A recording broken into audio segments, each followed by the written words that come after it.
Edition of the Smokin Tobacco Show. I'm Matt Tobacco from SmokinTabacco.com, and once again I am joined by my good friend Mr. Jonathan M. Carney from La Flor Dominicana and Hacking Gourmet. And tonight we have a very special guest, probably one of the heaviest hitters in all of cigar shows. You want to talk about cigar shows? We got Mr. David Garofalo with us from the Cigar I've Authority. I've been losing weight. I've been trying. No, that Yeah. wasn't like a big joke. I just meant, All you're right. you are a big deal in the industry. Cigar Authority, for those who don't know, two guys smoke shop, owner and founder, a legendary cigar shop right here in New England, in tax-free New Hampshire, and you've been an influence, you've been a leader, you've been a glass ceiling breaker, everything in the cigar If you think industry. I can pull in the audience tonight, you're crazy because we're up against two presidential town halls, Major League Baseball championship. There's about 100 other cigar podcasts going on at the same time, It's true. and here I am. But I do my best, whatever. Well, Dave, Well, go ahead, we John. were smart. We were discussing this several weeks back.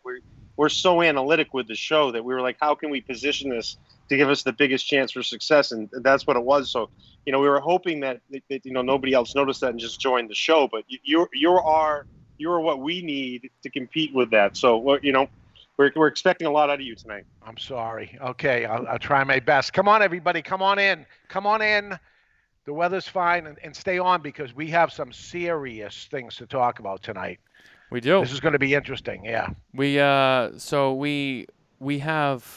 a little bit of cigar news we're gonna get into. We're gonna talk all about Dave, and maybe we'll be able to squeak some some knowledge and wisdom out of Dave. Yeah. And then we have on our news segment, which we're gonna get to in a minute. We have we have an interesting topic for our news segment, and John, this is something that a little teaser for those of you guys who are a huge fan of John and his tangents, or the Carneynomics, as it's been known to be called. He might have a little rebuttal on this news story. It sounds like it's a little similar to something that It is. A lot of maybe he copying knows going about. on. There's a lot of copycat going on.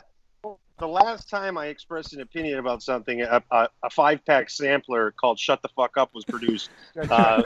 with sugar tips. So I don't want to question anything. Well, you made them a lot of money, and the same thing may happen tonight. So was that a nod to Steve Saka right there? A little jab at Steve Saka right there? Oh, okay. He gave me a shout out on his unveiling episode on the STFU package. So I appreciated that, and obviously it's turned into something that's been great for him. But we've had a lot of fun with that too. So it turned into something that was a lot of gamesmanship, and enjoyable. So it's been fun, and I did smoke the pack, and it was some of them were awful. Yeah, he's laughing all the way to the bank. That's all I know. So good for Steve Saka. It worked out good because he took that situation and he bankrolled it. Man, he did a great job. So Dave, now that we have you on the show, I'm really excited that you're here. This is probably going to be one of my favorite shows of all time that we've done so far. No pressure. No pressure. Since the inception of the Smokin Tobacco Show. So you started. I want to give our audience just a little backstory on you. You started Two Guys Smoke Shop. Is it 36 years now? Yes. 36 years ago, and you were 25 years old. Yep. And you were down in your first show was in East Boston. Was in Somerville, Somerville. then East Boston, Everett. Mm. 3 in Massachusetts. Yep. And you were. And that was 1985. How old were you? 1985. I wasn't around yet. There we go. I wasn't even around yet. I think How John about was you, around John though. Carney? Were you around? Yeah, I was one. You were one. Yep, You sure. were one. You weren't even around. And you know what? I was selling cigars at Two Guys Smoke Shop. And here I am, 36 years later. I'm still doing the same thing. So, Dave, over the years, a lot of businesses in general have come and gone. But in this, with regards to the cigar industry, I'm sure in that time you've seen retailers come and go, you've seen brands come and go, you've seen distributors come and go. What's been the one thing that, if you had to say, was the thing that you stuck by that kept you going after all these years? What's the one thing you think is most important that was the key to your success? What's the one thing that kept it's you hard. going? It's hard work. it's hard work because all the people that they did succeed, it's all the same. There's not a lucky person in the cigar industry. There's not one that I can think of. Every single one of them, like them or not, the successes that are out there are a lot of hard work. This isn't an easy thing. There's lots of business out there a lot easier than this. So if you want an easy business, go into something else. If you love the business and you want to succeed, it's hard work. And most of the people, they love it that are in this industry, so they're doing what they love anyway. So working hard in an industry that they love anyway is okay. That's how it worked out for me. I tried different businesses. This isn't my first business. I did the restaurant business. I did the nightclub business. I did a lot of different things until I found the cigar business, and I loved it, and it's been great ever since. But it wasn't easy. And those that think it's easy, that's from people that make it look easy. So these guys that are out there, John Carney's one of them. He's a lot of years with La Flor Dominicana. John, I saw a lot of them come and go before you got there. When he got in, I remember him getting in. I remember when most of these people got in. And you could just see in advance the ones that were going to end up lasting and sticking around. And it's hard work. Yeah. I mean, that's...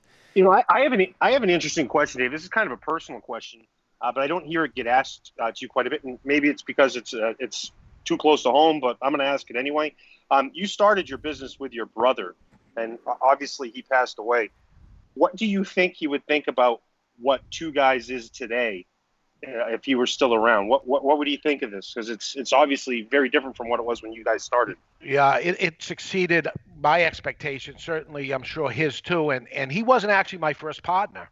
My first partner in it was somebody called a friend of mine, Paul Antonelli, and he was in the video store business. And he was a buddy of mine and asked me to get into the video store business with him. And I looked at it and I said, oh my God, these video players, they were big money. And I said, you got to be a rich guy to end up owning one of these. Nobody's going to do it. Here we are in Somerville, Massachusetts. And he says, I'm going to do it. Come in with me. And I said, no, I'll help you, but I'm not going to invest in it. When I say invest, nobody had any money. And the little that we had, after about a year and a half or so, he goes, this cigar thing, I got into the cigar business with him in one of his smaller stores that were going into a larger location. And he says, this is going nowhere and I want out. And I said, I want to keep it going. And he calculated what he had into it, which was $6,000.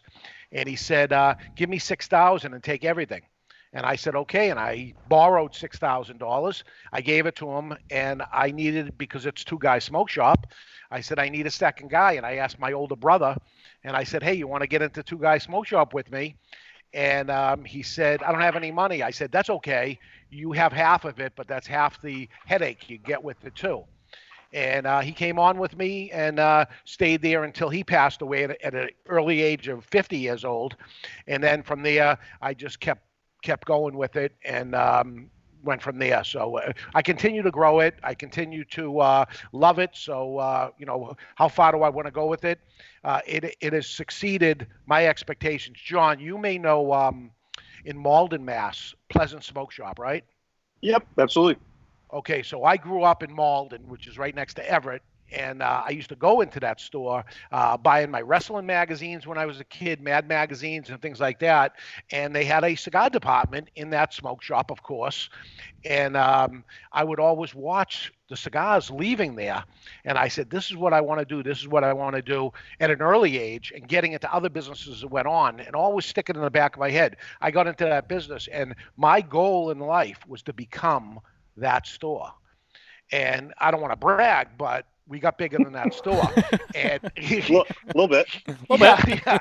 But that was the goal. So if you say exceeded expectations, that was the, and I told Steve that before, seeing him years ago. And, he's like, oh my God, it's amazing what happened to you being in the next city up in Everett from him.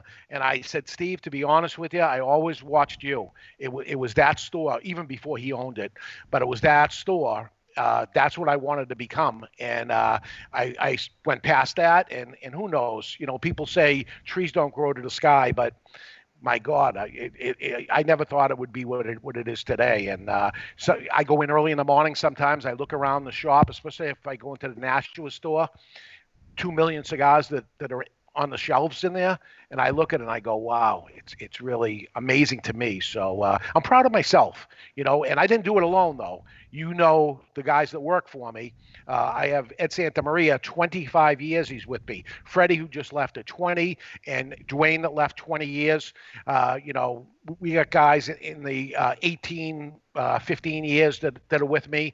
So I take the bow for it often, but the fact of the matter is it's the whole team of the guys that are on, and that's any company. You're only as good as the team in front of you too. So thumbs up to them. I want to give an honorable mention too to another member of your staff, Mr. Jonathan from the Cigar Authority, who's also Thank you very much. A critical member of the Two Guys Empire. Oh, the other guy. Oh, the other guy. I said to Mr. Jonathan I was going to be on here today, and he said, tell me how it goes. And I said, are you kidding me? Click on it. So he better be on here, Mr. Jonathan. Reply. Yeah, Mr. Jonathan, you better be watching this show. I'm gonna be a little ticked if he's not watching. This is like the one show he should watch. I watch when he's on something. I know, right? Jesus. The thing for me about having a consistent staff over a period of time is about how you treat. He's on. Okay, all right. Yeah, there it is. Oh, Kathy White's on. That's the daughter of my godmother, and she's on here. Terrence Riley. You get in the crowd here. Carney, Forget about that political bullshit that's happening on the other channels, right? Carney, I just want to point out that Mr. Jonathan Barbeau has commented the first and only. I assume he means Mr. Jonathan. So. Yeah, true. Well, the important thing about having, can you guys hear me? Yeah. All right. So the important thing about having longevity in staff, what you have is, one of the first parts is like how you treat the employees.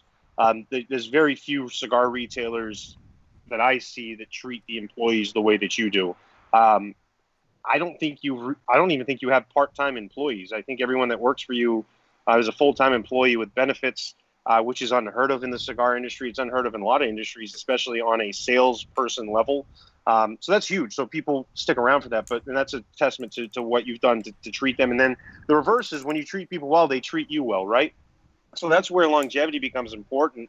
And I think all too much in the cigar industry, we see revolving doors. We see people as replaceable. You see sales reps jump from company to company to company to company. And they, there's no loyalty back and forth. And I think that's something, a testament to what you've built. And when you walk into a Two Guys smoke shop, for 10 years that I've been with LFD, I think maybe I've seen 8 new staff members, maybe. Yeah. That might even be a high number. I can only think of 3 people that are new to me in 10 years. And that's huge. And that makes a big difference, not just for the way your business runs as a business, but how your consumer deals with it. You're really dealing with the same person over and over again. And it's a huge level of trust. So it goes up. We say, hey, you keep dealing with the same sales rep, you're gonna have a better relationship on a manufacturer and business owner, B2B side. But it's the same thing with the consumer. It makes a big impact, and there's a reason why you have the success you have. And I would say the people that you have are a huge part of it. It's a lot of work to train them. What goes into it for them to know the product and everything that we go through of training somebody. So, I don't want somebody that comes in for a short period of time. I talk to them before they do it, and I said, it's going to take me 3 months to even train you to be on the floor.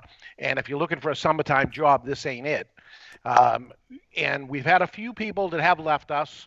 And they left us to go somewhere else. So we have Roy Kirby. He's the representative for Perdomo Cigars, and Roy was with me for 15 years or so, and the opportunity came to better him, and I couldn't be happier when somebody ends up leaving to better themselves of where they're going to end up going. So I love to see that too and help them along the way. I remember Roy says to me, it was Tom O'Hearn, our rep for Perdomo, who passed away suddenly, and he says, the job's open. He says, I'd really like to go for the job. And I said, you sure that's what you want to do? And he said, yeah, because, I'd like to travel around instead of being placed in one spot and stuff. And I said, well, I can make the call for you if you want. And he says, wow, that'd be unbelievable if you do that for me. I said, okay. And 15 minutes later, he had the job. And he's like, oh, hold on a second here. I got to talk to my wife. I said, hey, you said you wanted it.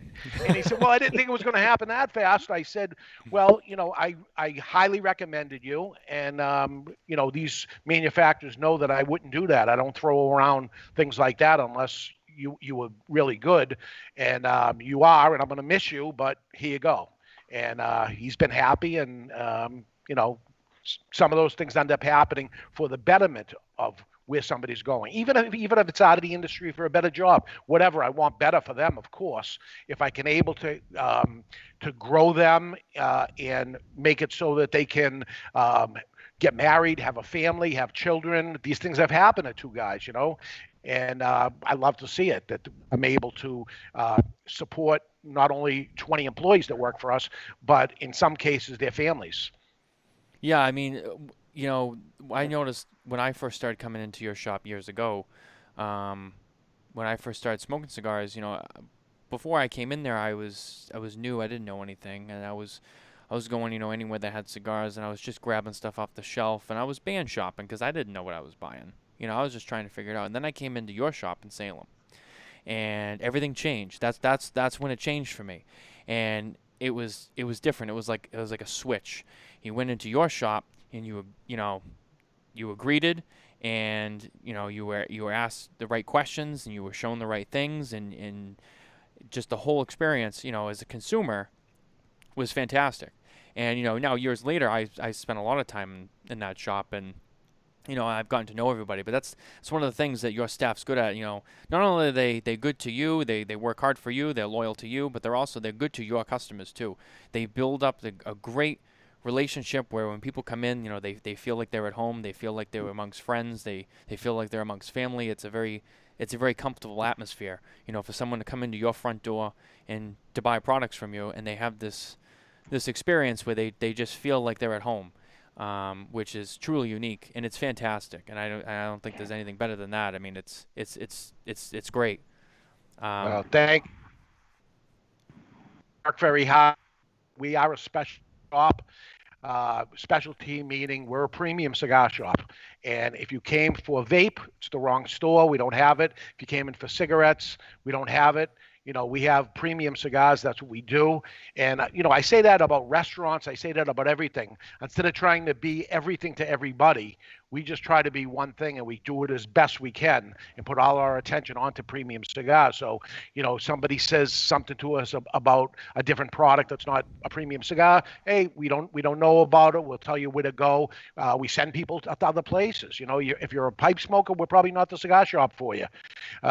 Here's where you should go. Here's what you should do. If you want premium cigars, we can't carry everybody's brand, but we can find something according to our, and when I say our, it's not just me. We're all smoking the cigars and trying to figure it out. We're trying to put the best cigars that are available at that price level, that strength category of that's available out there. And something new comes out, let's try it, let's taste it. Oh, this belongs in this category. It's good. You know what? It's overpriced. We don't think it's there. It doesn't fit in there. So we can't, unfortunately, carry everything. At one time, it seemed like we carried almost everything, but there's so many brands out there over the years.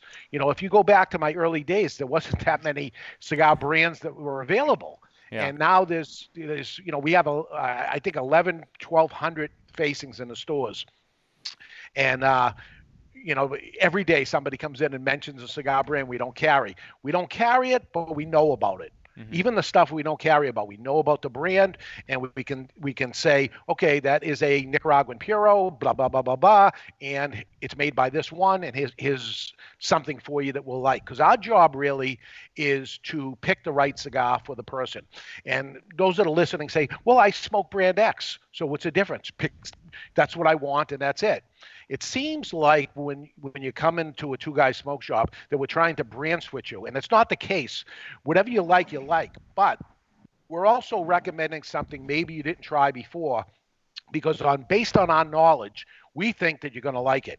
And that could go for things that certainly may not make sense. So you like a Nicaraguan cigar, you want a full-bodied Nicaraguan cigar, and that's all I smoke is Nicaraguan cigars because I'm looking for something full-bodied. And I may say, hey, here's a little Flor Dominicana.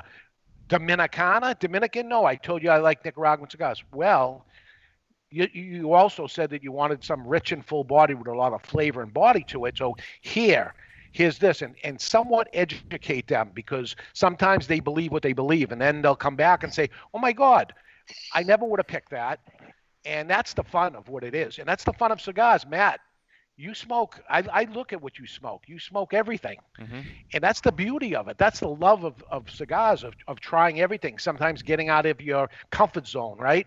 And trying something you never would have believed that you would have liked. And that's the fun of the whole enjoyment of cigars, as opposed to be a cigarette smoker that smokes Marlboro cigarettes. That's what they smoke. They're missing the game. That's not the cigar business. Yeah, I mean, tonight I'm smoking the McAuliffe Grande Bold Nicaragua from our friends at McAuliffe Cigars, which is a great cigar.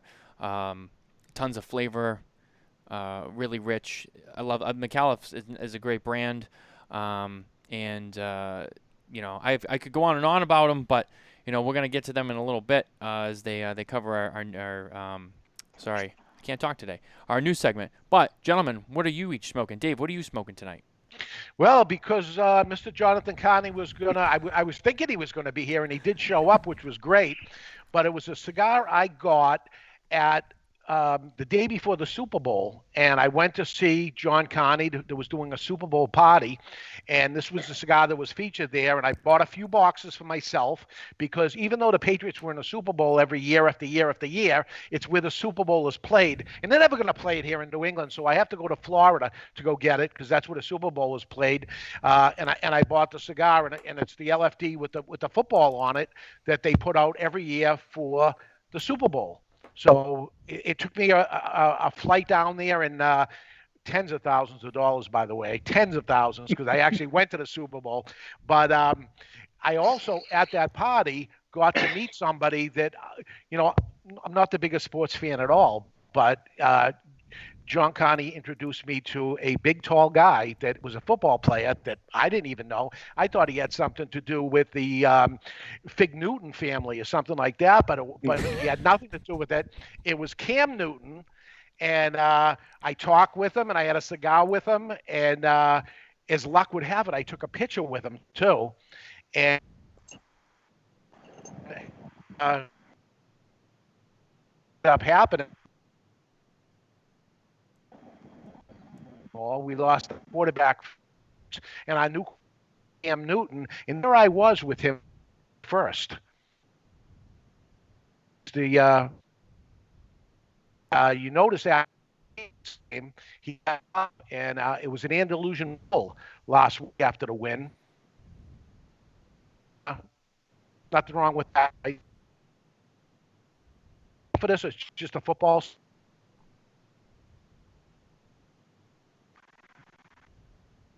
Did he freeze on us a little bit? I'm a little frozen. I don't know if you guys are still there. I'm still here. John, you there? I'm here. Uh-oh. What happened? Is Dave frozen on your end too? Yeah, Dave's so frozen. I can pick up this. I can pick up the story where he left off. Okay, yeah. Why don't you do that for us? So yeah, it was a really cool night, and it was a celebration of the football cigar for the Super Bowl. It says different each year, and this was the first year that David had been out there. His wife and his daughter were out in the one in Minnesota. Obviously, we didn't connect up then, but the whole family was down for the one in Miami. This was a really. I will say one thing. We were running a cigar. It was essentially we turned the building into a nightclub for the night. With some event people that we did. There was Cam Newton owns a cigar lounge in Atlanta, so we called it Fellowship in Atlanta. My friend Jameson from the Experienced Brokers had it set up. But I will give one thing on Dave. It was I've never had a retailer outside of buying cigars from me spend more money at an event. Dave did that, and I can definitely tell you everything in Miami was extra expensive. Because we had some negotiations at the end of the night on how the bill was going to get go. I was trying to take care of it all and Dave wanted to split it with me, which I appreciated, but everything was extra expensive that week. You name it, cigars, drinks, Ubers, everything. So yeah, the Super Bowl week's definitely unique, but it was fun to be down there. We had a great night, and I don't know how much of it we can remember talking, not because anybody drank too much, just because it was too loud to hear anything. So I'm sure we solved a lot of the world's problems and a lot of the cigar industry's issues, but they'll be left there for that night.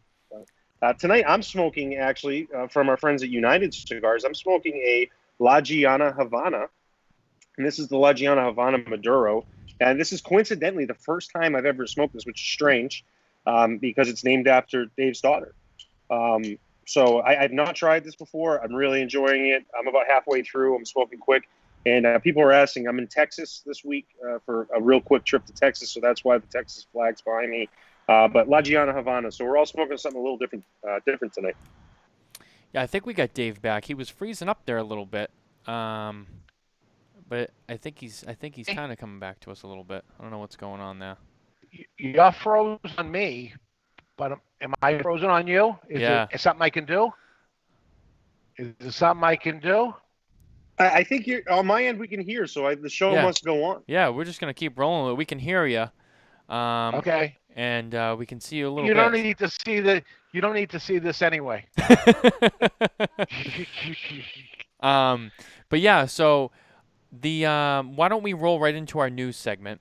And our news segment is brought to you by our friends at McAuliffe Cigars. McAuliffe is a company that has quite the ambassador program, and if you want to know more about that, head to McAuliffeCigars.com. And this week on our news segment, as I said before, I'm smoking the McAuliffe Grande Bold Nicaragua. And on our news segment this week, we have a pretty big news story came out, and this is where I'm interested to get Carney's thoughts and opinions. Both of you, but Carney specifically.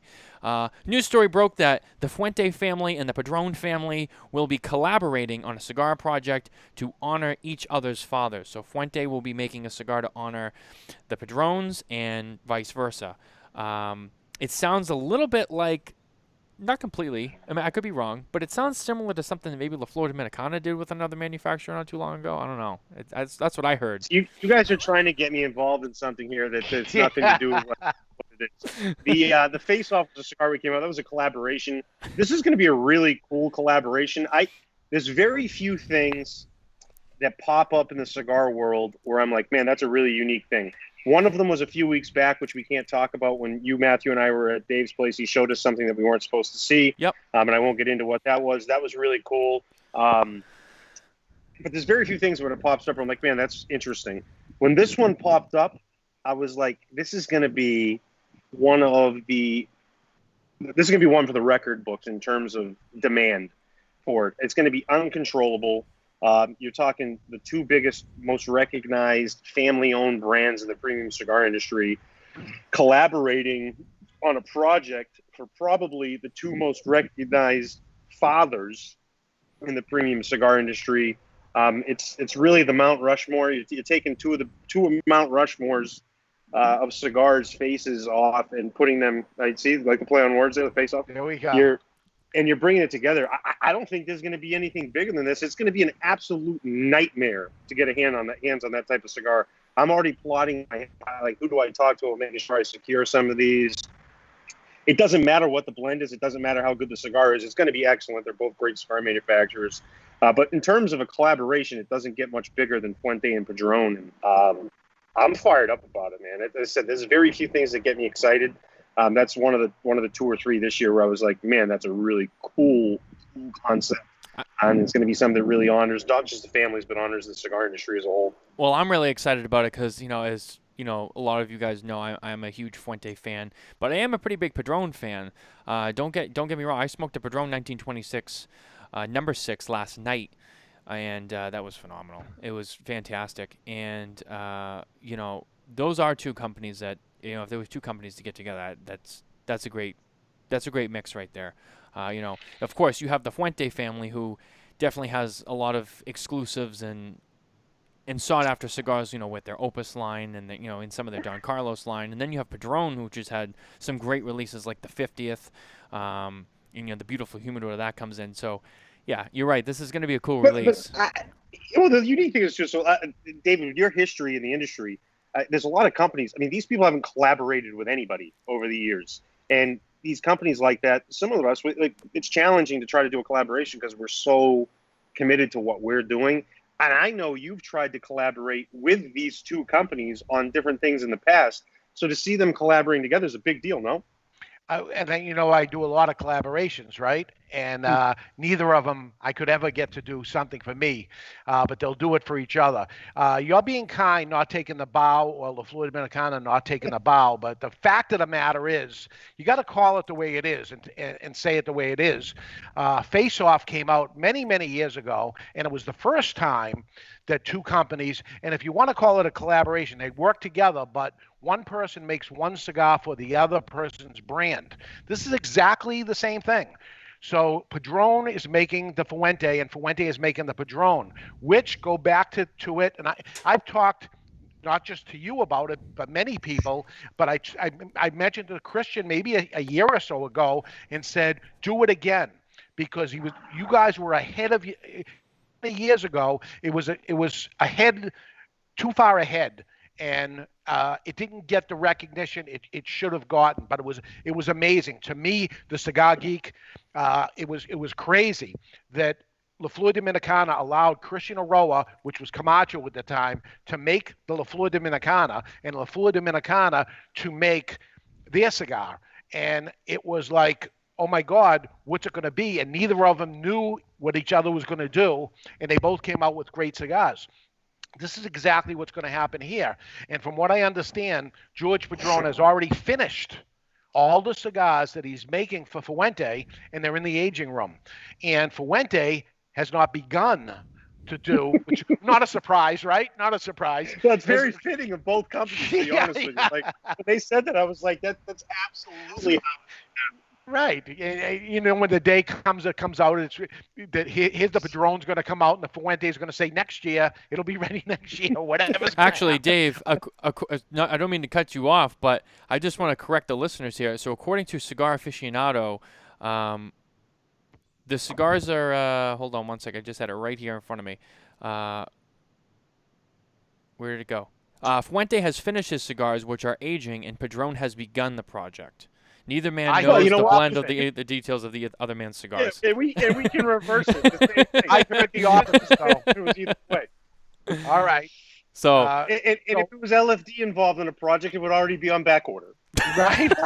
You know what, John? At least you're honest about it. And they've been selling it. I make a living off of back orders, absolutely, man. Absolutely. But it's going to be huge. I mean, I haven't been looking forward to something to that degree in a long, long time, since Opus X, since Potagus 150, and here becomes the third thing of that. Now, Padron did a collaboration, by the way, with somebody one time, and that was the Padron 50th anniversary.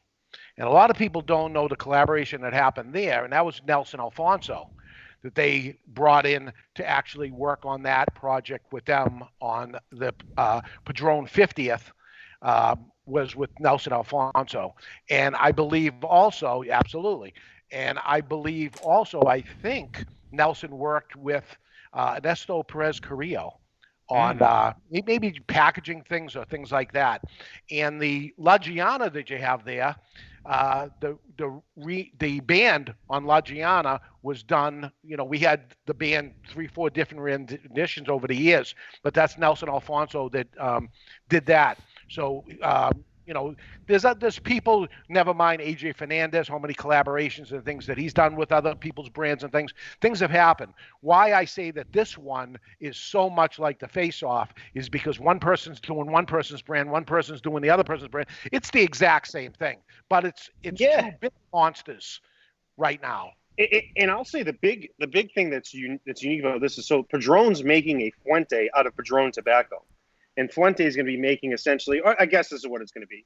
And Fuente is essentially making a Padron, a cigar for Padron to represent Orlando Padron out of Fuente tobacco. The thing that Lito and Christian did, they switched tobaccos. Lito made a Honduran cigar out of Honduran tobacco. Christian made a Dominican cigar out of Dominican tobacco. So they swapped tobaccos So it's similar, but I'll be honest. I mean, I'm good friends with Christian. I consider him a good friend in the industry. He's been very good to me. Obviously, Lito and Inez are like, they're my employers, but they're like family to me too.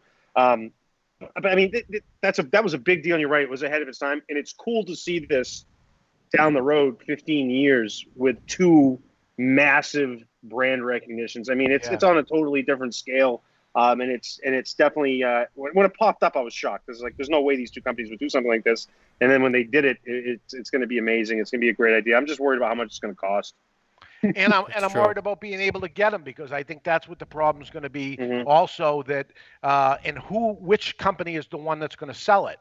I got a better shot of Padron selling it that I'm going to get some, as opposed to if it becomes Fuente, it's going to be rough. And I need some cigars. I at least need one of each to smoke myself at the very minimal. But I want a lot, and I understand there's a charity involved in this also, which is very nice. Dave, I actually have a really important question for you. It's one that's been on my mind for a little while now. Speaking of La Flor Dominicana, do you have any 700 Maduros or Andalusian Bulls in stock right now, or is that all on back order? I had Andalusian Bulls because we're doing an event, but they're all gone. John, that's a jab at you. It's not a jab at me. It's a jab at you because you go to the store, because I'm very familiar with what is exactly shipped up into New Hampshire this last few days. And all you're doing is going to get me in trouble, because what's going to happen after the show, Matthew, is going to say, oh, Dave Garofalo's got 700s, diggers, and this and that. That's what's going to happen. They say, why does Dave have it and I don't? And my response will be, well, Dave ordered 100 6 months ago and a year and 6 months ago, so now he's all set. Now, I seem to remember this conversation happening, I think this conversation happened between the two of you on another cigar podcast recently, but this is just me stirring the pot here. But no, and on a serious note, all jokes aside, there is an LFD Two Guys event happening soon that's going to be coming up at the end of the month. John, do you want to maybe mention that right now? I think this is appropriate time. So we've got the Flor Dominicana Gourmet Smoke Sessions presented by Hacking Gourmet and the Cigar Authority, which, by the way, thank you very much. This will be no better way to launch it than with the Cigar Authority. So Cigar Authority is taking over the production for the Gourmet Smoke Session. But yeah, we have that coming up October 29th. We've been selling packages for that on twoguyscigars.com. And the concept is really a in-person and virtual experience. The way we experience events and the way we experience experiences in general has significantly changed, and it's always going to continue to change now with the current state of times. And I think what this has really done with COVID is really made us appreciate experiences, not just a sales promotion or a Zoom call or whatever it is. So we started a concept through the Hacking Gourmet show early in COVID in March. We were doing shows, and the goal was always to build in cigar experiences. And one of my partners on the show is from Crown Head Cigars, so we have a plan in the future that we're going to be doing with Crown Heads will be separate from what we're doing here with LFD. But the goal is to always enhance our companies and enhance our retailers. And the more I've gone out and talked about these programs, and obviously I pitch it with the launch that we're doing on October 29th.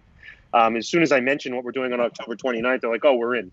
And I pitch it again, like the same thing I've done, essentially did with you. And you're like, I pitch it twice, and they're like, no, we're in. They're like, that convince me. If Two Guys is doing it with you, and this is what you say you're doing, then we're all in. So on the 29th, it'll be an opportunity for us to really display a unique experience that I think for me in the industry, it's the next generation of in-store and virtual events.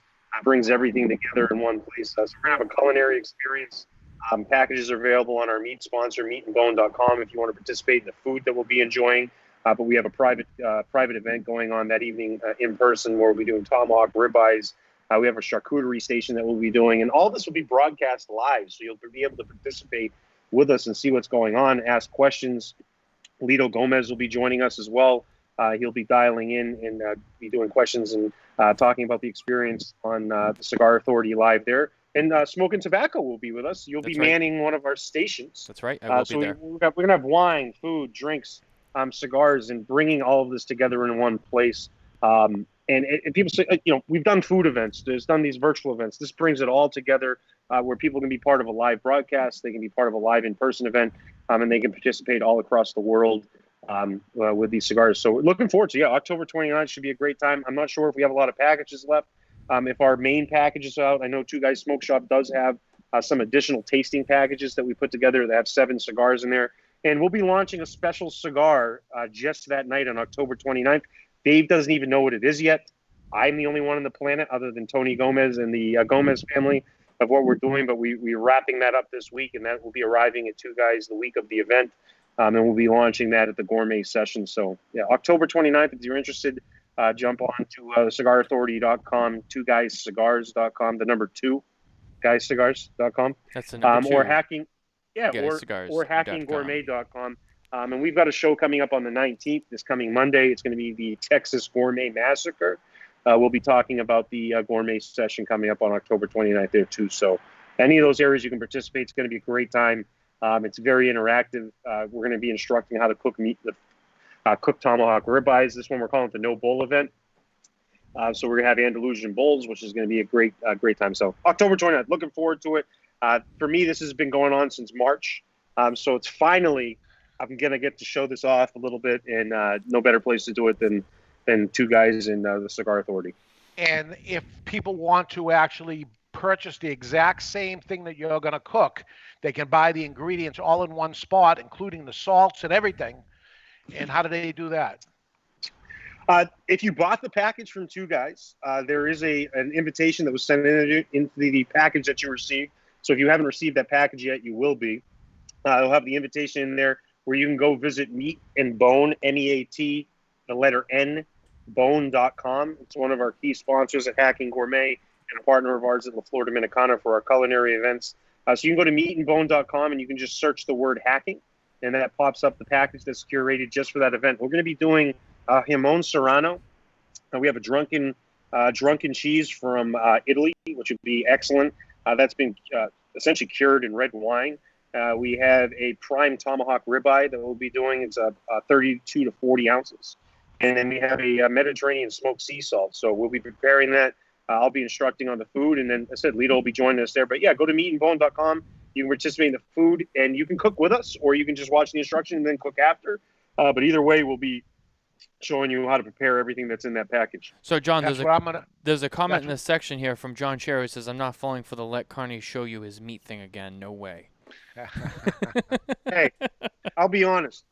Male, female, cigars, non-cigar world, nobody's been disappointed, my friend.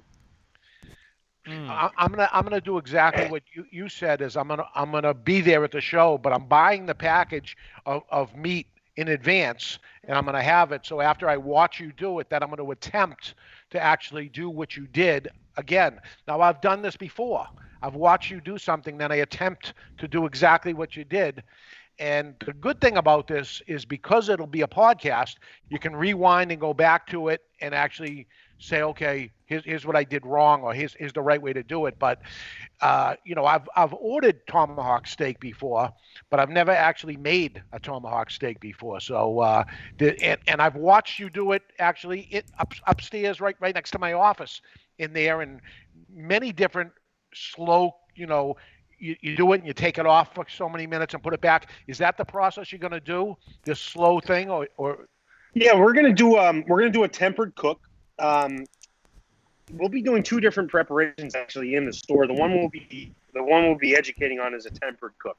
So we'll be doing a period of time where there's high heat and a long resting period. It'll take us about an hour to cook it, and then we'll also be doing a reverse sear for the guests at the event. That's just because of the logistics of time. We'll be doing a reverse sear because I'm not just cooking one tomahawk. We've got about 15 tomahawks that are going to be prepared for the guests that are in house as well.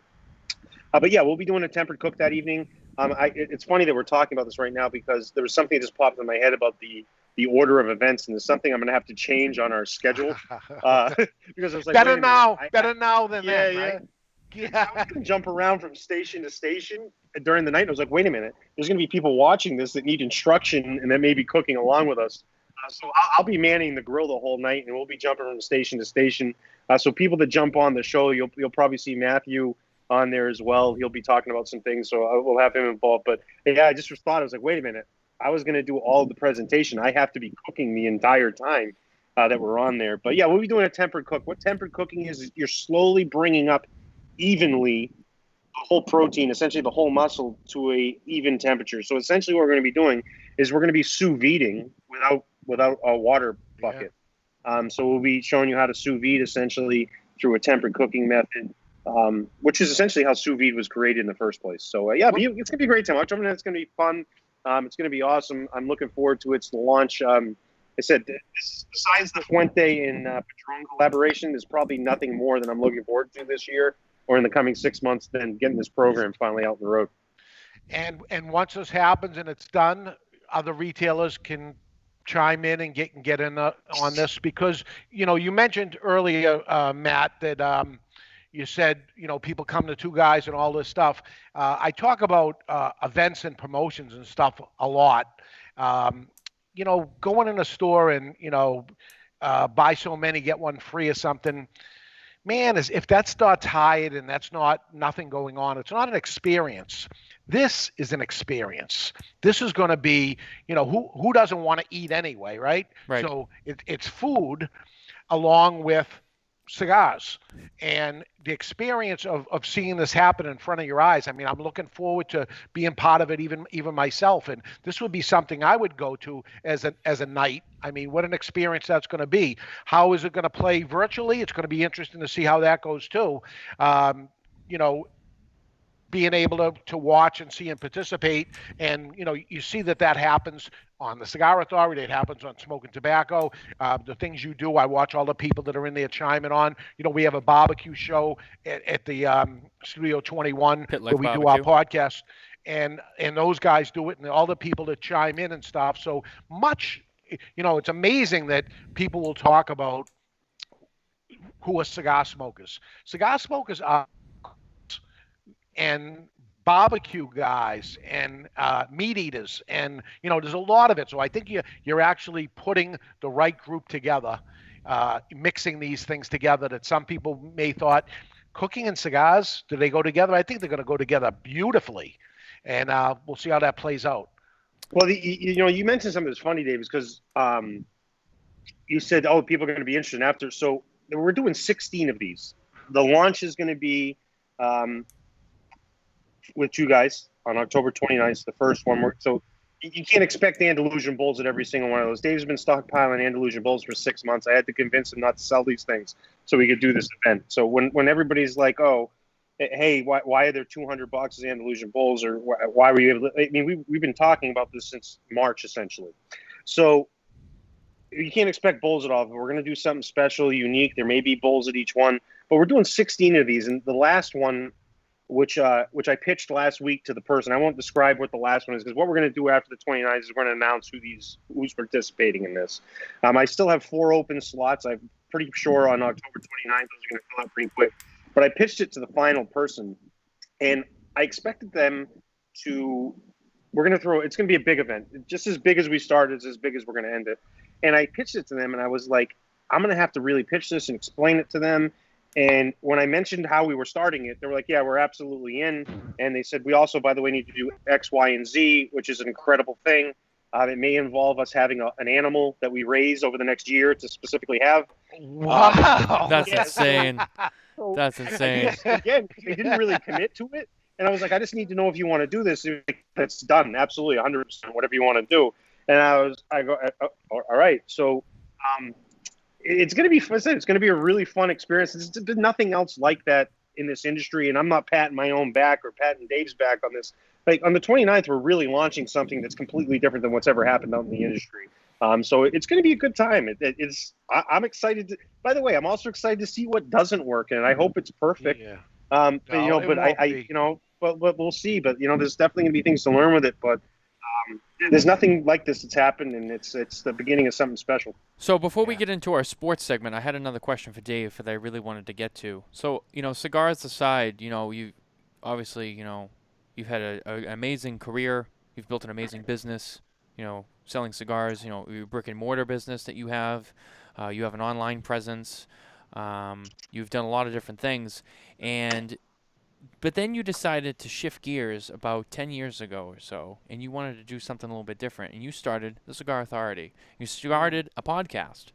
And since then, the Cigar Authority has grown into the #1 cigar podcast in the world, the longest running cigar podcast of all time.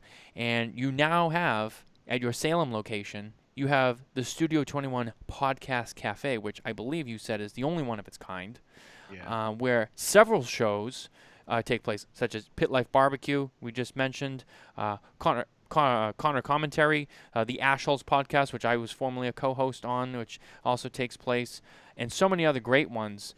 How did that come about? What made you say, you know what, I'm going to start my own show and get into that?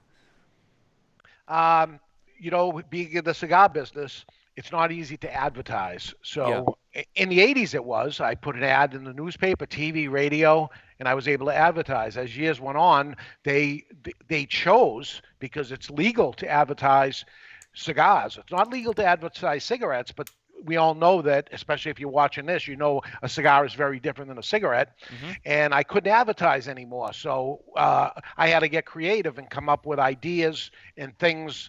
What's the next step? Where do you end up going?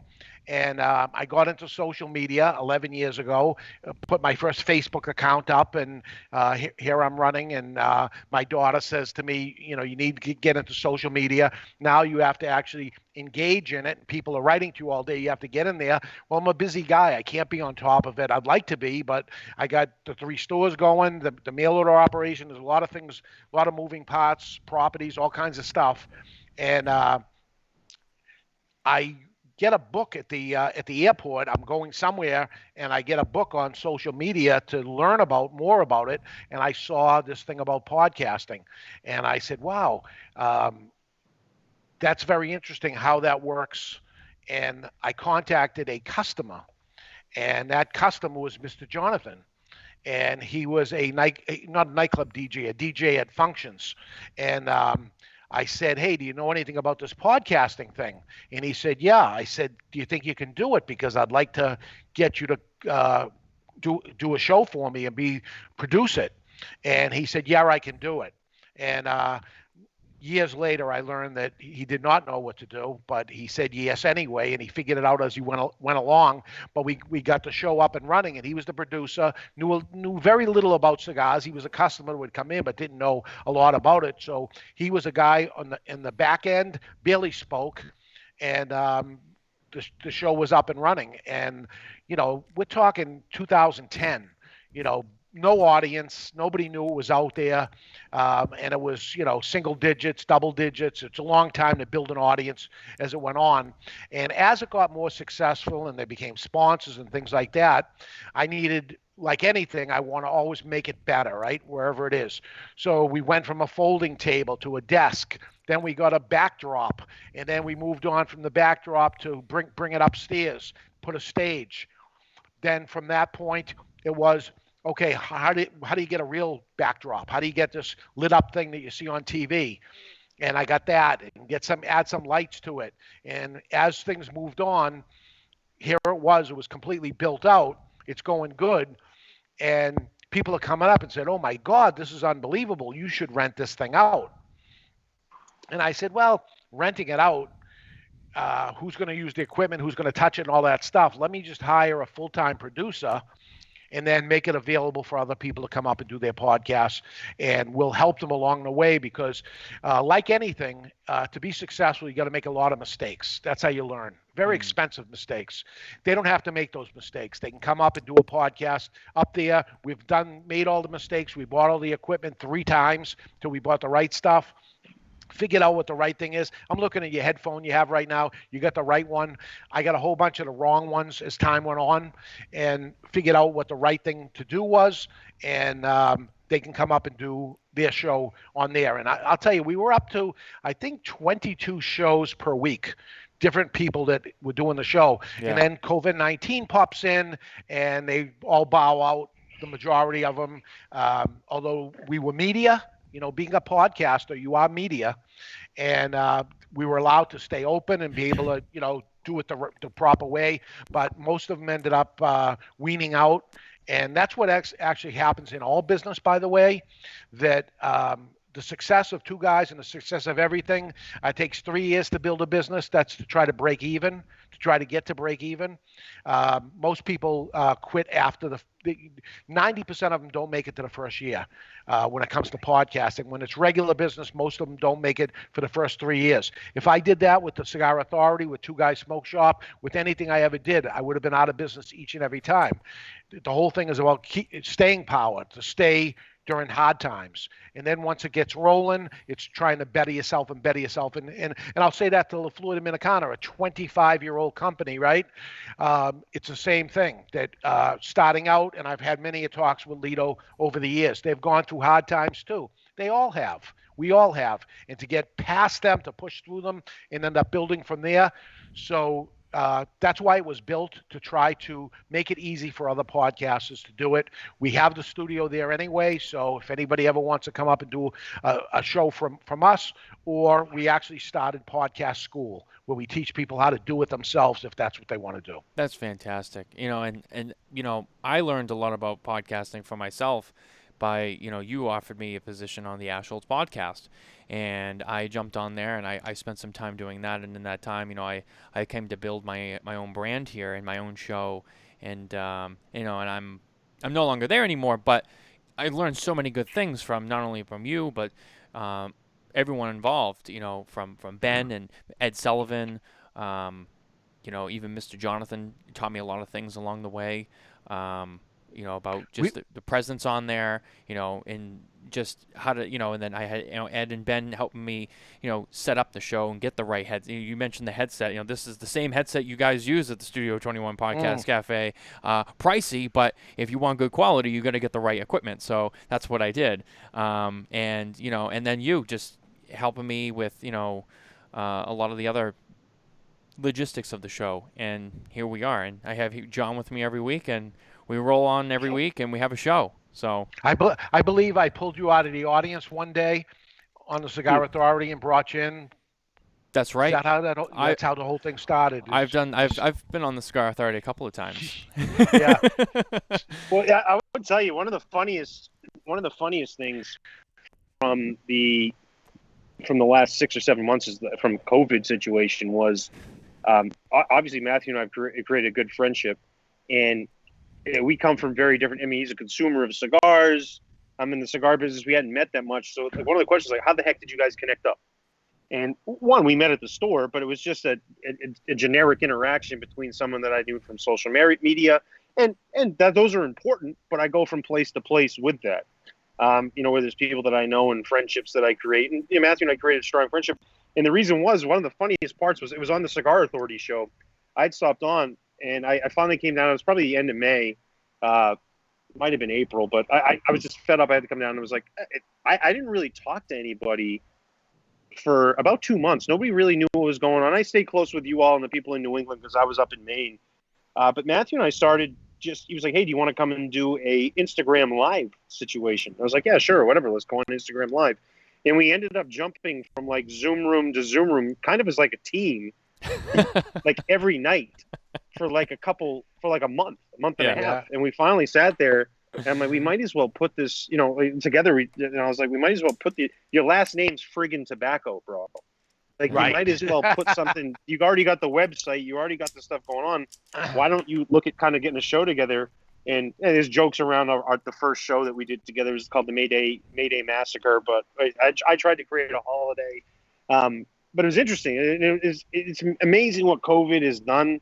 And I think there's opportunity in it. And the podcast situation you got with Studio One Podcast Cafe will continue to become even more important, because we slowly are getting back in areas in person, that virtual side and that impacting and connecting with people all the time on demand is so huge. And I said that's how our friendship started. Matthew and our friendship started was through that. The 21 Podcast Cafe wasn't ahead of its time, but it's at a time where it's perfect now. Well, Mr. Jonathan Carney, you got to remember that you came up into the shop and you had a idea. Again, we got a table up there and on the thing with a backdrop, and you said, "Hey, I got this idea. of how to change this room around and turn this into something. And we talked for a while, and then you left. You had a long ride back. What do you have, 6, 7 hour drive back? Yeah. We talked on the way back. And by the time you got to wherever you back home, basically where you were going, I had the business plan drawn out of the cafe, sent it to you. You polished it up of the and it's like, okay, this thing, it's a Saturday. He just got home. I'm freaking driving home at that point. I'm working on the whole business plan of this thing, and I talk to you Sunday, and you go, holy shit, man. You ain't screwing around. And I go, this is how it goes. I'm doing this thing now. And then it was contacting all the people to end up putting that together. The concept idea of it is called Studio 21 Podcast Cafe because it's a cafe where there's a barista making coffee, and there's the idea of it, and people are going to come in and have a cup of coffee, and there's going to be a show. So I go into a cafe, all these hip cafes that are there. I started going around looking at all of them. And there's a guy playing a guitar on there. And I'm like, wow, the guy's playing the guitar up here while people are drinking coffee. They're probably giving this guy a couple $100 to play tonight while people are drinking coffee. How can I get him to pay me $200? And I said, the entertainment is going to be free. They're going to actually pay to do their show, and they're going to get credibility, and they're going to have an audience at the same time that the audience is going to have a show. And here's how it's going to end up working. My problem that happened with it and why it didn't work out exactly the way it was supposed to be is it's on the second floor of a cigar shop with the cigar smoking allowed. If I put this on a first floor and I put it in a college town, can you imagine what this thing would have done? It would have blew up, and there would have been somebody there every hour broadcasting there. But the problem was, okay, I'd have to stop the smoking because that was the big pushback from a lot of the podcast people who were coming up. You run out of people that tolerate cigar smoking, right? And that was the pushback. So do I want the podcast cafe to succeed as we envisioned it? Then we have to give up the cigar smoking. Well, I'm not going to do that. That's not who I am. I'm not going to give it up. So I have to give up the concept of the cafe as it is and just keep it as a podcast thing, and the cigar smoking continues. Mm-hmm. I had to do it. But let me tell you, as it stood the way it was, people came to me at the grand opening of that thing looking for franchise opportunities.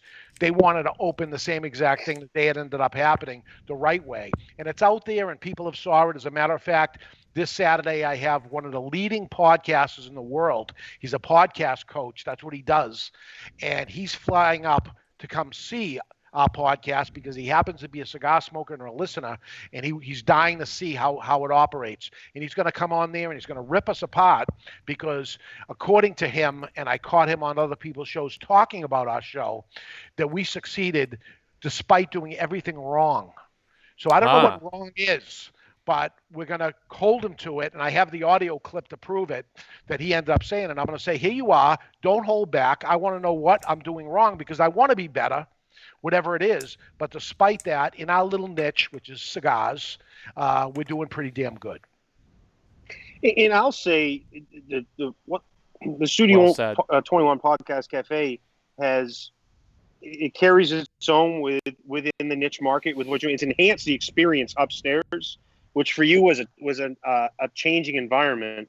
It was kind of a purgatory of your business, where it was a challenging spot. You're trying to figure out what the next step was, and it really played into what you now have in that upstairs area, which is really a studio and a premier event venue. No, absolutely. And we built that second room off the studio for functions and things like that, which is perfect. We decided to do that during COVID-19, and while we were talking about your event coming up, of how we're going to end up pulling this off. So we got contractors during that time that couldn't be working. They could be all by themselves up there. They did. They remodeled up there. So we're ready as a function hall. So we're able to handle 50 people very comfortably to be able to do an event like that, and the studio. So in this case, this is really going to be the first time that we're going to use it at the same time, that there is going to be a show going on, and at the same time there's going to be the cooking demonstration and people eating and everything. So how's that going to play out? We're going to see. And like you said, said, is everything going to go perfect? I'm sure it's not going to go perfect, but we're going to tweak it at that point because even to this day, 35 years in, am I running perfect? No, I'm sure I'm not. And we just keep tweaking and make it better and better, as everybody does. I mean, La Flor Dominicana, great company, working on unbelievable. They're going to tweak something next year, and they're going to be even a better company than that. That's what real success is all about, is never saying that you've reached the climax of what it is. Trees grow to the sky. Just keep going. Yeah. And by the way, when we're done with our event on October 29th, I have an idea for the very next day to help you pay back that espresso machine that I talked you into. All right. So, John, it's so there's no soap review this week, as you had mentioned to me prior to the show. I did go wash my hands though just a bit ago. So you know what? Do you want to do a soap review? Well, we got to get into our sports segment, but if you can, if you can do a soap review for us, we can do that. But let's do the sport. So, let's do our sports segment. Sports. Let's do the sports segment first, and then maybe you can give us another review. So this week in sports, John, I know obviously you're our biggest sports guy on the show. Cam Newton, first of all, let's talk football. Cam Newton has now been cleared to return to the field, so now we got Patriots football coming back with Cam Newton, and we're excited about that. And I haven't been watching baseball. Some of the people know about my connection to Major League Baseball. I'll do it flash quick. My dad being a member of the Red Sox staff as an electrician, also as a member of Local 103, IBEW. I have since been involved in that, yada, yada, yada. So baseball's been in my family, but this is probably the first year I really didn't watch any baseball, and it just didn't feel the same to me, without the fans and, with the whole COVID-19 thing and the season starting late and being shortened and all that. I started to look a little bit at the playoff bracket, and, we see the Tampa Bay Rays are up 3 games over the Houston Astros, which I believe it's 3-1 now, and I'm not sure if they're playing tonight. So that's a team that I was a little surprised to see. They're doing really well, and the Tampa Bay Lightning just won the Stanley Cup. So in the NFL, Tampa Bay also just acquired Tom Brady and Rob Gronkowski. So if anything, Tampa Bay is sitting pretty good as a sports city right now.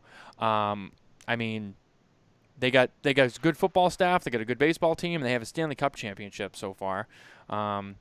Lakers win the NBA Finals. John, I know you've bowed out of the NBA because of I gave up. I gave up when the Celtics were done. I only watched 2 of the games. For football-wise, I was just in Tampa last week, and the excitement level around Tampa in terms of sports is just crazy. Everybody all of a sudden is a big football fan. So it was cool down there to watch that. But you mentioned Cam Newton's now cleared to play. A coincidental thing for people in New England, Stephon Gilmore was also just cleared from the COVID list, which is interesting too. So the NFL threw the Patriots a solid by essentially allowing them to take off almost 2 weeks of games. So the 2 best players on the Patriots will be back. But, NBA, I'm over it. Lakers won. Good for them. Doesn't matter. Not really that important. They're one championship. Yeah, they're one championship away from passing the Celtics. But the NBA doesn't matter. It doesn't count. It's an asterisk next one. But the NFL's where it's at now. There's a lot of excitement around it. The one thing that I don't know how you feel about this, and I don't know, Dave, if you're an NFL fan, but the NFL's got a disaster on their hands right now. This COVID thing for the NFL is a mess. Yeah. Games getting canceled. I'm watching NFL games on Tuesdays, Wednesdays, Thursdays, Fridays. Eventually, everybody's going to get this thing, right? Like, eventually, all these guys are going to get it, and someone's going to test positive. I'm an Alabama fan. Nick Saban just tested positive. He's a coach, so he's asymptomatic. And all these people, Stephon Gilmore and Cam were both asymptomatic. So these people are going to get it. This is going to cause a scheduling nightmare when they keep pushing games off and this and that. I mean, it's an 18-week season, and my big question is Super Bowl's in Tampa. It's still scheduled for the 7th of February. Does that actually happen? Because eventually there's going to be more and more sickness, no? I think the Super Bowl happens. I don't think it happens on time. No. We talked about this in the beginning of the NFL season, and we were like, well, no. The Super Bowl is going to happen. It'll happen on time, blah, blah. But now that we're almost halfway into the season, and like you said, we have seen so much schedule corruption.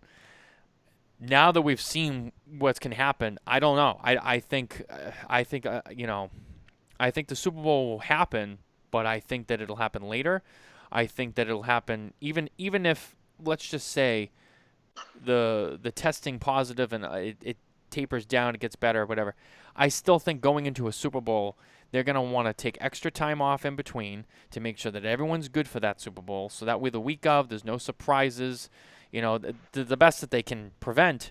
And try to put on a good Super Bowl without like, the week of, now so-and-so gets it and then half the team gets it. What happens at the Super Bowl if Patrick Mahomes or Cam Newton is in the Super Bowl and they get COVID?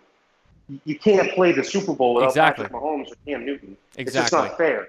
Yeah. It doesn't make sense. So, like, what happens when you get closer and then you set this precedence of canceling games? Like, even if the Super Bowl is set to happen, what if all of a sudden half the team gets COVID, or 4 or 5 guys do? You got to have some sort of a plan in place, and we'll see where we're at in February. But I think that's the most intriguing thing to watch right now, because it's week to week. I think the worst job to have in the planet right now is to work for the NFL and be involved in their scheduling.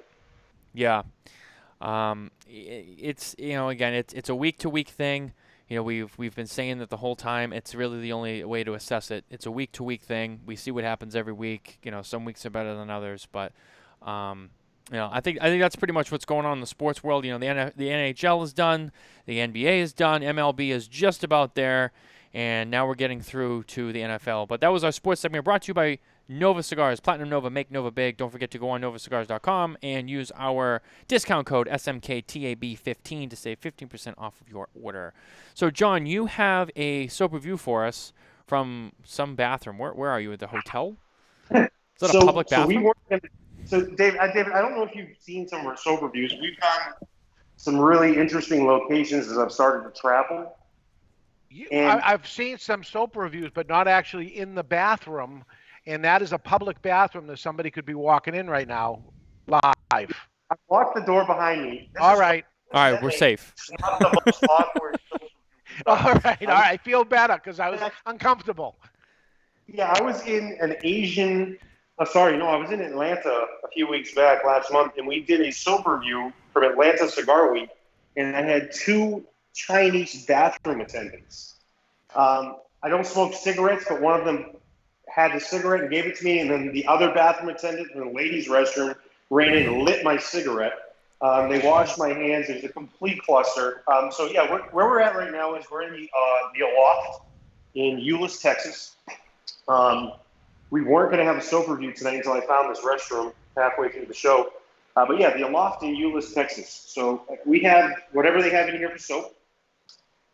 Strangely, the computer is sitting on a toilet, so you're on top of the toilet. We have there we go. We've got this is what it's about. We've got your traditional industrial blue soap. This looks very similar to the body wash that they actually have in the showers.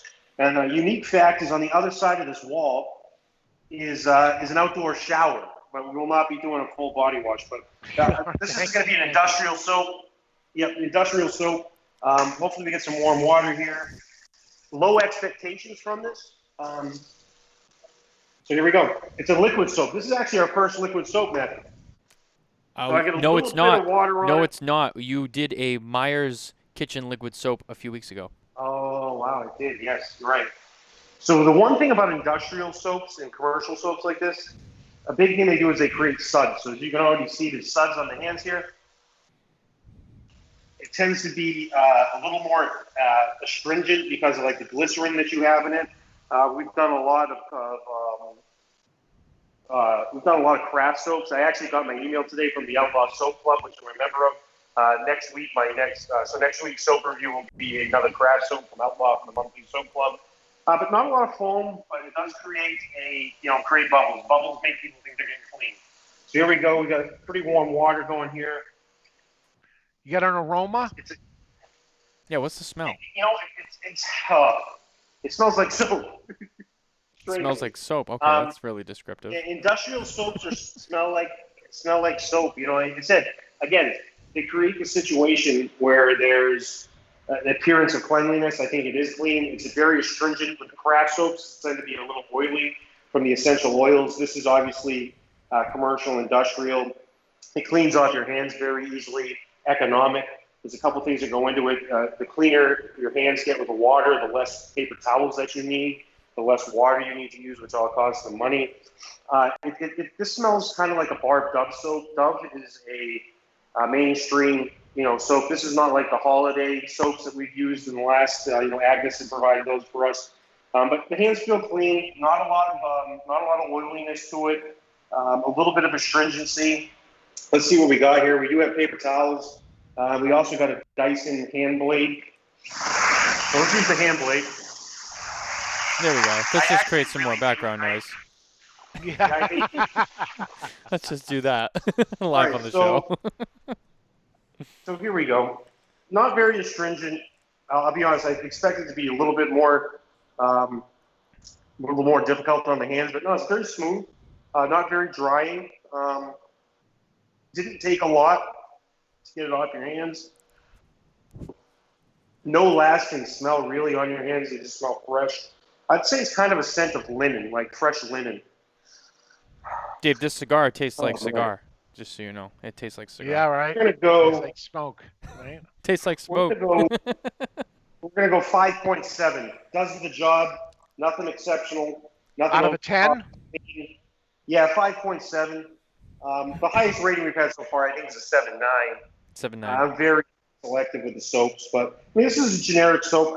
I compare commercial soaps to the legendary baggage claim in Dallas-Fort Worth Airport, which is where I flew in this week, but there was a different baggage claim I was at.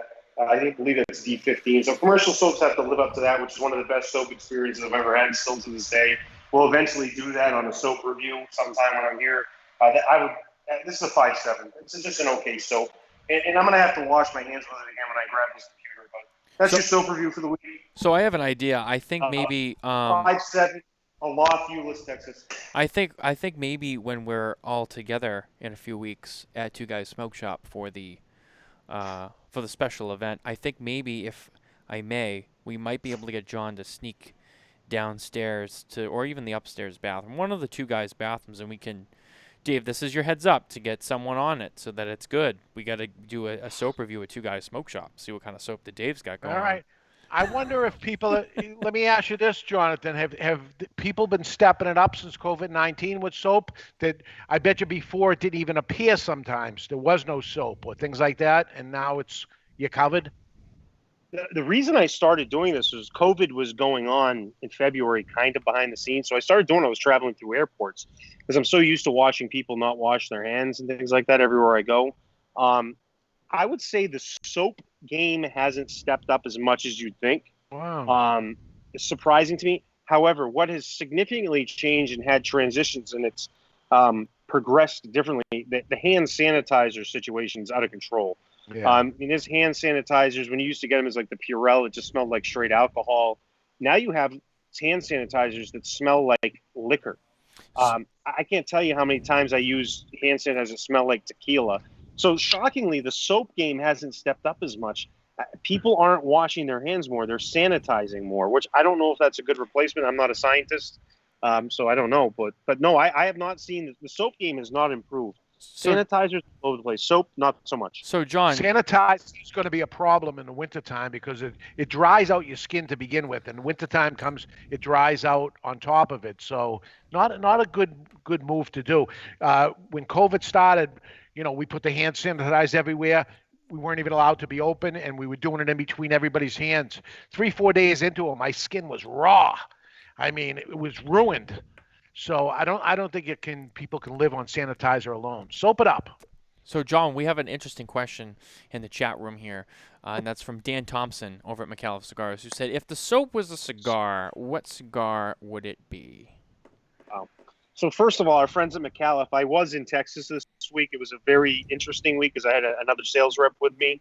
In my next trip out, I'll make sure we all connect up. Matthew and I had talked about trying to connect up with you guys But we couldn't make that happen. So apologies to that, but we certainly will. Have been in touch with Sam, and that's something we'll get done. So thank you, Dan. But I am in your neck of the woods, but not very long. Man, the soap was a cigar. I would imagine a soapy cigar. I mean, you got the flavor wheel, right, Dave? You got that flavor wheel. Nowhere on there is there glycerin and soap, right? No, we have Dave Hack from the Hacking Gourmet that's in here chiming in saying some taste like fake Cuban cigars, fake cohibas, a lot taste like soap. Well, you know, it's interesting. I recently enjoyed a authentic Cohiba Siglo 6 that had been aged for, I want to say, roughly like 7 or 8 years, and with a good friend of mine, and he said something to me, and he's like, "Are you gonna smoke this?" And it's gonna be very different than anything you've ever smoked. And one of the things I picked up off of it was lavender. It was very floral and lavender, which is kind of soapy. So Well, because they use lavender in soaps, right? Like, so just because lavender's become, I actually cooked with lavender one time. It was the biggest mistake of my life because the first thing I noticed is it tastes like soap. And this is the fun thing about the soap reviews, Dave, is the soap reviews, everyone that comes on has watched some of the show, but they've never really gotten into it and sat there the whole time. And I can tell when they've watched the whole show because they participated because now they know about the soap review. And it's the same reaction every time. It's a little bit of disgust. It's a little bit of what's going on, and then it's intrigue, and there's questions. Like when we had Nick Perdomo on, Nick had watched the show, but he hadn't watched the show. Yeah. So when he gets into it, we go to the soap review. He actually had legitimate questions, the same thing. Like, what do you think of this? What do you think of that? So, yeah, it's interesting. But lavender is definitely something that gets put in cleaning solutions because it smells good. It's relaxing. But it's too bad to me because lavender is actually something you can use because I can't get it out of my head either. Lavender tastes like soap. We have a little podcast we do called the Snack Authority, and everybody thinks they're authority on snacks, right? And as much as I get questions about cigars, I get a lot of questions about snacks. So I do a show on the fudge-covered Devil Dog, and how many people came up to me afterwards and they said, but a Devil Dog is too dry. Isn't it horrible? You said that the fudge-covered Devil Dog was good. And I said it was great because it was fudge covered because a Devil Dog is too dry inside. And here they have improved it and put fudge on top of it. And it kind of moistened it up a bit. And it was great. And everybody commenting about a Devil Dog, and everybody had a Devil Dog, but they stepped it up. But I love it. I love the soap review. Nobody does it. And everybody thinks they can do it now, right? But you're the authority on everything soap. Yeah. Well, I think the big thing about what Matthew started with the Smokin Tabacco show was this was to bring not just a bunch of people smoking and talking about cigars in a show. It was to bring what actually we talk about in a cigar environment. And we don't necessarily talk about soap, this and that, but it's to step away from politics, step away from those situations and show the fun side of cigars because these are the ridiculous things that get talked about in cigar shops. I listened to a cigar shop yesterday that launched one of their stickers onto the International Space Station this last week. Oh, my goodness. It's just a ridiculous, stupid thing. And that's the type of stuff that happens around cigars, right? How many times I heard multiple reps at the same time. Sometimes there's 2-3 reps in the store at the same time, right? And reps sitting together talking, you think they're talking about cigars. But a lot of times they're talking about, so when you're in Rhode Island and you have to go to the bathroom, where do you go? Oh, this store is terrible. My God, I'll hold it. I'll go in my pants before I go there. And the place to go is the such and such on exit such and such. And they talk about this, and it's so funny to me. But this is the conversation that happens. There's a lot of bathroom talk, and that's what ends up happening too. So what is discussed in the cigar lounge? It's not just cigars, as the show is. You're talking some sports, you're talking some bathroom stuff, you're talking about different subjects while we're smoking a cigar. And it happens to us even on the Cigar Authority that every once in a while one of the guys says, hey, can we talk something about cigars, because we've gone 45 minutes and haven't mentioned the cigar we're smoking. And that's what happened. But that happens in a cigar lounge always. Yeah, I would definitely say firsthand myself, I remember the first few times I sat in a cigar lounge, and you get a bunch of guys sitting together, and you think they're talking about cigars, or maybe even just like sports, or your typical conversations. And no, it's always something odd, like something disgusting or creepy that they did or someone they know did, and It then doesn't someone even chimes in. it's just in some random part of your mind where you're like sitting It's there, like you're focused for a bit, and you're like, have you ever thought about this? And that person has to listen to you because they got 2 hours of cigar left. yeah, they got nowhere else to be. They're like, yeah, sure, let's see where this goes. Oh my God! I've heard the most uncomfortable conversations that I've sat in a cigar shop from a total stranger, actually, from the heart, telling me things that he shouldn't, or maybe never told anybody. And who the hell am I? I'm a guy sitting in the cigar lounge, and I'm like, oh my God, this guy, and it's almost like therapeutic for him that he got it out, whatever this crazy thing was. And oh my God, some of the things that were said. And just so you guys know, if you ever make the trek up to Two Guys Smoke Shop, with specifically to the Salem location, if you are in the lounge and you are enjoying a cigar, which is a great experience, if you do get too rowdy, there is a gentleman that works for Dave. I love him very much. He's like another uncle to me. It's my man Pat Palladino. Love Pat Yeah. Palladino. And he'll tell you, keep it down, and he'll tell you to get out. So respect the rules of the house, or he'll kick you out. And he don't wait either. If there's 10 minutes to go, he'll say, guys, we're closing up now. Get out. So keep it down when you're in there, too. Don't get too rowdy. So, guys, we are getting towards the end of the show. Dave, thank you for coming on. Excited to have you Thanks for here. having me. Thanks for having me. Absolutely. I will say, like you said, building your business over the years, you've had a lot of help. You've made a lot of friends, connections, business associates, everything. You didn't do it alone. And I'm the same way, with my Smokin Tabacco thing, a lot younger, but I work on it every day. I have met a lot of people. I have had a lot of help from so many different people. But I will say, two of the biggest people who've probably helped me the most industry-wise, who've led me in the right direction, who've really, taught me the things I really needed to know, are right here. It's Dave and John. These are the two people who, if you don't know, these are the two people who I turn to a lot, especially industry-wise. Like, hey, like, what is this? How should I do this? These are the two people who have coached me and led me through my success here. So I want to say this is great. Having you guys together, we're all here. This is just fantastic. So I'm glad we could do this. And, Dave, thank you for coming on, too. I mean, that was fantastic. Thank you. Thank you. Let's do it again October 29th. October 29th is going to be a fun night. That's going to be a good night. But before we sign off, Matthew, we could do a post event show, like the after party or something. You know what I mean? Like, we could do an after party broadcast. We could. We are going to do the regular Smokin Tabacco show the following night, because that is a Thursday. I think we're gonna do that Friday, and John will be again with me in person, which will be fun. And but yeah, I think we could do a little special stream on the Smokin Tabacco page, live from the Two Guys Smoke Shop. Hey, maybe Dave will jump in with us too. Who knows? We'll make a thing of it. This will be great.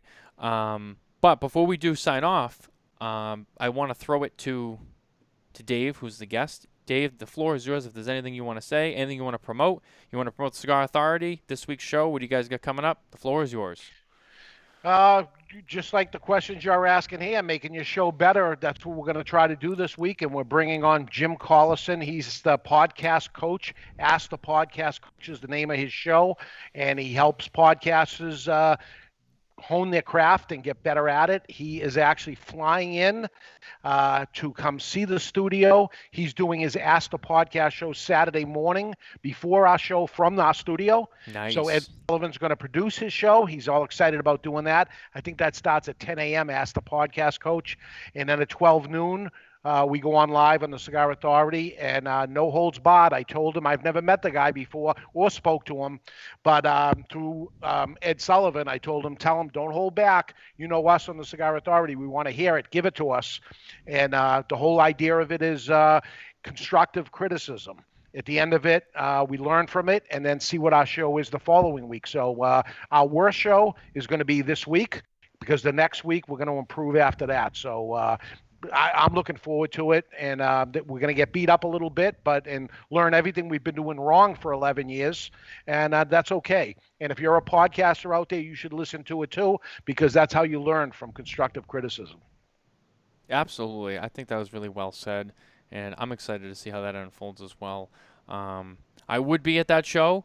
Um, I haven't been to the Cigar Authority in a few weeks. I've had a lot going on, and I was actually going to be at that show this week, but something has come up.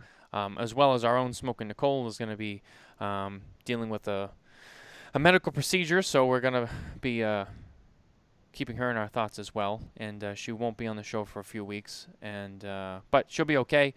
John, anything you want to say? I know you already kind of covered Hacking Gourmet earlier in the show, but No, Dave, thank you for coming on the show. It was a great time. Looking forward to everything we've got coming up. And the same thing Matt said, appreciate the support of what I do professionally and me as a person, too. That's a huge thing.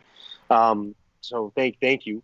And then we got Hacking Gourmet coming up October 19th. The Texas Gourmet Massacre. Our Fred Rui is in Texas. Brian McGee here in Texas. They'll be doing something from Brian's backyard. Got some exciting stuff coming up with that. So October 19th. And then October 29th, the Gourmet Smoke Session with the Cigar Authority, the No Bull broadcast. That's a lot of bees. The No Bull broadcast on October 29th. So a lot of fun stuff coming up in the next 2 weeks. And we'll see you. I'll be back here next week. I'll be reporting live from, I think I'm going to be in Tuscaloosa, Alabama. Alabama. Thursday. Alabama. Yeah, roll tide.